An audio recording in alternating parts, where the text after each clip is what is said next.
Olá, alunos, tudo bem com vocês? Hoje eu estou aqui para continuar as nossas atividades de geografia. Hoje nós vamos estudar sobre as características da produção agrícola latino-americanas. Então, é uma atividade do 8º ano, tem como objetivo relacionar a produção agrícola latino-americana à distribuição de terras no continente. Então, a nossa habilidade que nós iremos desenvolver será a habilidade 24, analisar as principais características produtivas dos países latino-americanos. Produção agrícola e distribuição da terra na América Latina.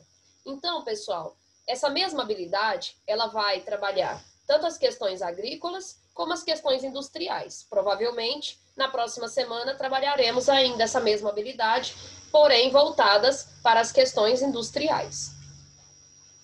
Para começar, podemos observar aí duas imagens. Nessas imagens, ambas são áreas rurais, são áreas de produção agrícola. Mas será que existe alguma diferença entre essas duas imagens? O que vocês conseguem identificar dentro dessas duas imagens? Então, na atividade que vocês irão desenvolver no roteiro de geografia dessa semana, tem uma questão sobre isso. Bom, observando claramente, nós podemos destacar algumas diferenças. Na primeira imagem, percebe-se aí a horticultura, né? Uma irrigação bem rudimentar. Existe também a presença de pessoas, provavelmente pessoas da família, né? Integrantes familiares. Também podemos destacar aí multiculturas. Então, nós temos várias culturas sendo produzidas no mesmo espaço, né? Uma casa simples. Então, isso aí já indica algumas características, possivelmente de uma área de produção familiar. Essas áreas, geralmente, elas possuem poucos hectares de terra e são produções aí voltadas para o consumo da família ou para o mercado local. E é uma produção menor. Na segunda imagem, percebemos aí uma única cultura, né? Uma máquina agrícola extremamente tecnológica e uma vasta área, né, de colheita. Nesse caso aí, nós percebemos que está acontecendo uma colheita. Então, pessoal, reparem que, mesmo sendo duas áreas rurais, provavelmente no Brasil, são áreas que têm produções diferentes e características diferentes. Então, é importante a gente analisar esses detalhes. Problematizando, então, a situação da América Latina. Na situação da América Latina, pessoal, eu coloquei aqui alguns países em destaque.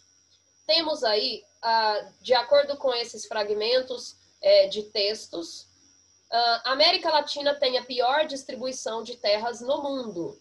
A desigualdade é ainda maior na América do Sul.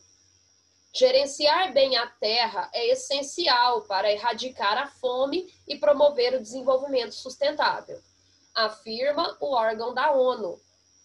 A América Latina e o Caribe têm a mais desigual distribuição de terras em todo o mundo, segundo a ONU, principalmente aí o órgão da ONU, né, que é para agricultura e alimentação. Bom, pessoal, observando aqui, nós temos alguns dados e é importante a gente analisar o seguinte. A produção agrícola, ela caminha lado a lado com a questão de ocupação de terras. Então, observem bem esses dados numéricos. A Argentina, 2% das propriedades controlam 50% do país, enquanto as outras 57% das propriedades se estendem por 3% do território. Bolívia, 87% das propriedades são compostas por pequenos produtores ou por propriedades comunais. Colômbia, 0,06% dos proprietários possuem 53% do território colombiano. Reparem que metade do território da Colômbia está nas mãos de pouquíssimos proprietários. Isso já representa uma divisão de terras que não está de acordo com o que a ONU sugere para o desenvolvimento sustentável. Equador, 65% das terras estão nas mãos de 1,2% dos proprietários. Então, o caso da Colômbia e do Equador é bem parecido, essa má distribuição de terras. Guatemala, 1% dos proprietários domina 75% das terras. Pensa isso, pessoal. Então, o caso da Guatemala está, com relação à distribuição de terras, está muito pior do que dos países anteriores. Honduras, 3% dos proprietários dominam 70% das terras agricultáveis. Mesma situação. Paraguai, 85% das terras estavam nas mãos de 2% dos latifundiários. Lembrando que são latifundiários, são os grandes detentores dos latifúndios, das terras. Venezuela, 60% das terras estão nas mãos de 2% dos proprietários. Ou seja, pessoal, situações muito parecidas dentro de territórios aí da América Latina. Só para relembrar, quais são os países latino-americanos? Lembrando, pessoal, América Latina, né, são aí os países que têm o domínio da língua latina, que passaram por um processo de ocupação do seu território muito parecidos, né, passaram por exploração, provocado por países europeus, principalmente espanhóis e portugueses.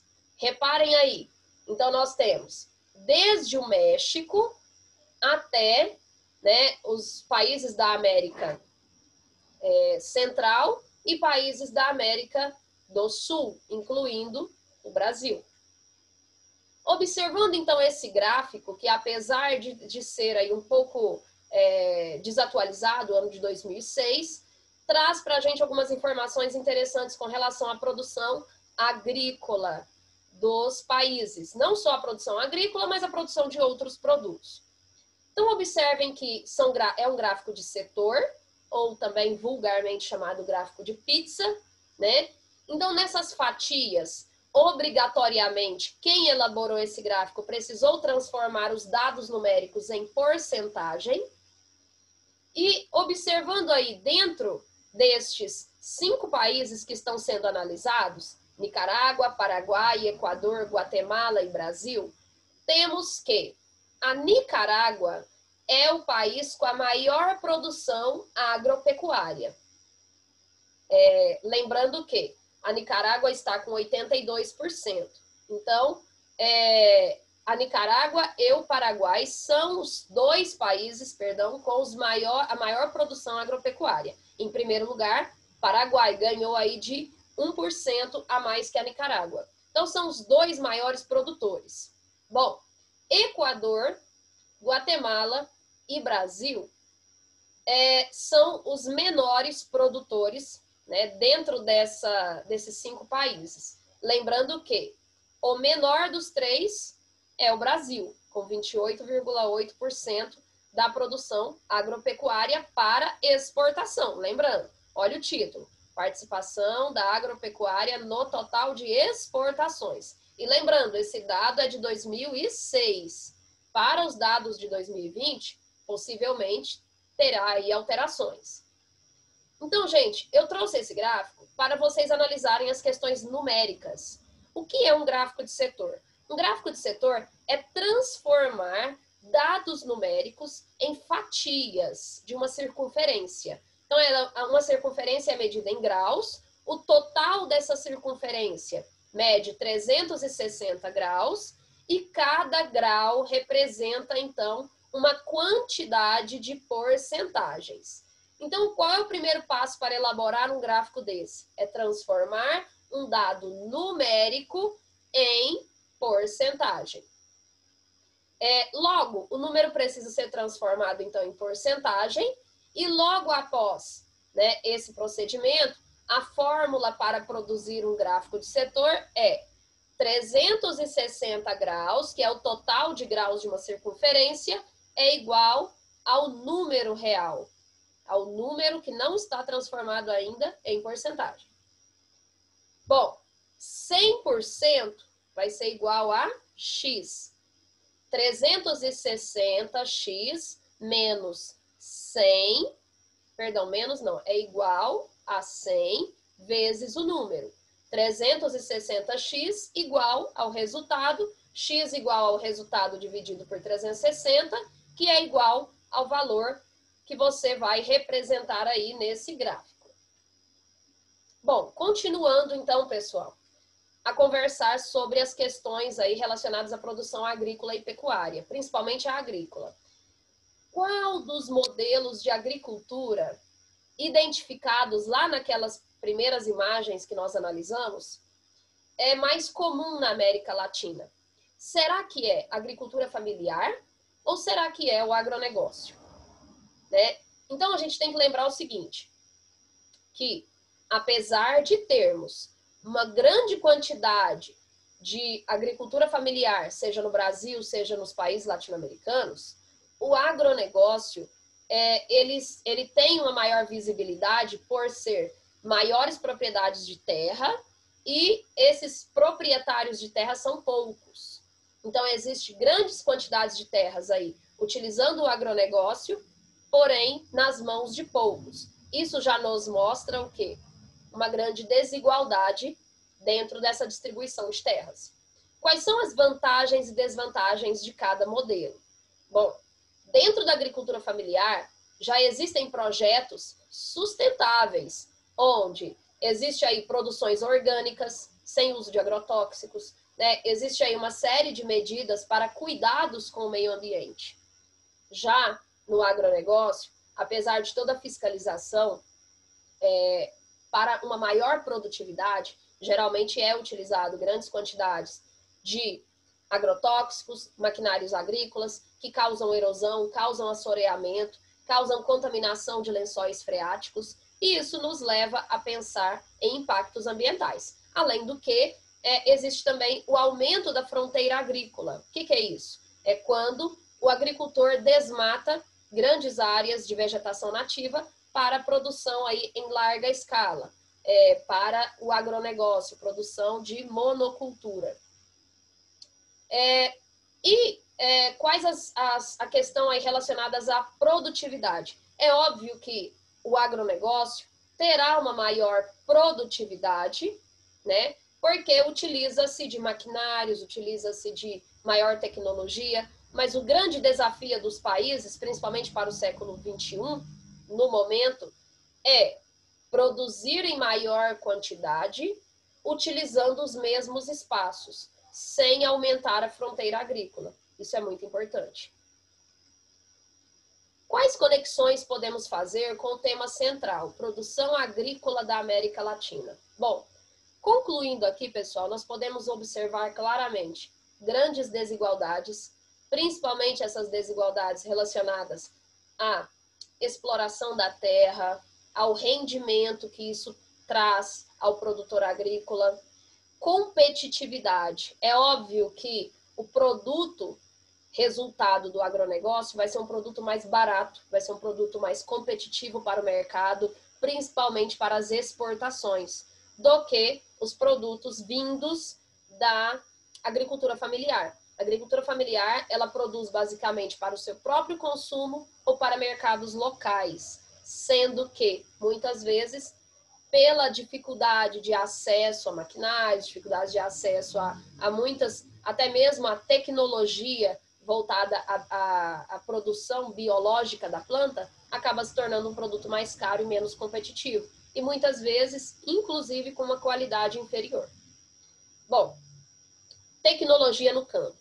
O acesso à tecnologia continua sendo prioridade, né? Ou seja, de maneira desigual, essa tecnologia acaba chegando mais no agronegócio do que nas agriculturas familiares. E por último, distribuição de terras. Atualmente existe, né, grandes discussões em torno da questão da terra, né, da reforma agrária. E essa reforma agrária, ela é urgente e necessária, já que temos uma pequena quantidade de agricultores com grandes propriedades, chamados latifundiários. Muitas vezes essas propriedades são improdutivas, enquanto que temos aí pessoas passando fome, passando necessidade, ou pequenos agricultores com grandes dificuldades para produzir. Então, isso deve ser levado em consideração ao se pensar em reforma agrária. Então, pessoal, espero que vocês tenham gostado da nossa aula e agora eu gostaria que vocês respondessem as questões, produzissem um gráfico, anexe a atividade e envie aí o nosso formulário. Grande abraço. Tchau, tchau.